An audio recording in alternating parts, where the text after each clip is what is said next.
বিশ্বজুড়ে যুদ্ধের দামামায় প্রাণ যাচ্ছে লাখ লাখ নিরীহ মানুষের। এমনকি খাদ্য আর পানির সংকটেও ভুগছে বহু মানুষ।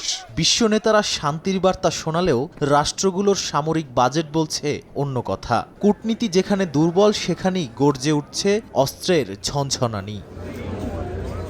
ইউক্রেন গাজা যুদ্ধ আর এশিয়া ইউরোপ জুড়ে উত্তেজনার আবহে সামরিক খরচে রেকর্ড বৃদ্ধির পথে মানব সভ্যতা। সুইডেন ভিত্তিক স্টকহোম ইন্টারন্যাশনাল পিস রিসার্চ ইনস্টিটিউটের এক প্রতিবেদনে উঠে এসেছে ভয়ঙ্কর তথ্য। গেল 4 দশকের মধ্যে 2024 সালে সামরিক খাতে সবচেয়ে বেশি ব্যয় বাড়িয়েছে বিশ্বের বিভিন্ন দেশ। এতে বলা হয় 2024 সালে বৈশ্বিক সামরিক ব্যয় বেড়েছে 9.4%, যা মোট দাঁড়ায় $2,718 বিলিয়ন। 1988 সালের পর এক বছরে এটি সর্বোচ্চ বৃদ্ধির হার।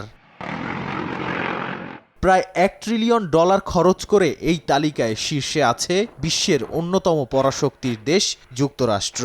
নিউক্লিয়ার অস্ত্রভাণ্ডার আধুনিকীকরণ, ক্ষেপণাস্ত্র প্রতিরক্ষা এবং নৌবাহিনীর জন্য নতুন জাহাজ নির্মাণের খরচ বাদে শুধু F-35 যুদ্ধবিমান এবং তার কমব্যাট সিস্টেমেই ব্যয় হয়েছে $61.1 বিলিয়ন। আর পুতিন বাহিনীর বিরুদ্ধে লড়াই করতে মিত্র ইউক্রেনকেই দিয়েছে কিয়েভের মোট প্রতিরক্ষা বাজেটের প্রায় 75% সামরিক সহায়তা।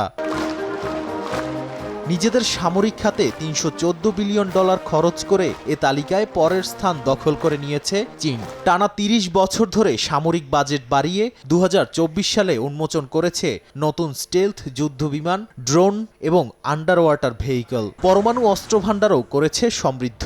চীনের ক্রমবর্ধমান সামরিক সক্ষমতা ঘিরে প্রতিক্রিয়া জানাচ্ছে তার প্রতিবেশীরাও। জাপান 21%, ফিলিপিন্স 19% ও তাইওয়ান 1.8% সামরিক ব্যয় বাড়িয়েছে। মিয়ানমারের সামরিক খাতে ব্যয় বেড়েছে 66%, যা মোট জিডিপির 6.8%।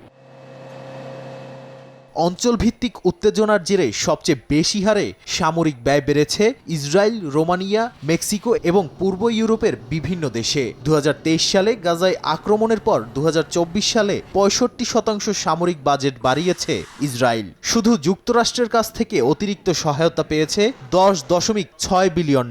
ইউক্রেন যুদ্ধের প্রেক্ষাপটে ন্যাটোর সদস্য রাষ্ট্রগুলো দ্বিগুণ বা তার চেয়েও বেশি হারে সামরিক বাজেট বাড়িয়েছে। নাদিম মারজান, সময় সংবাদ।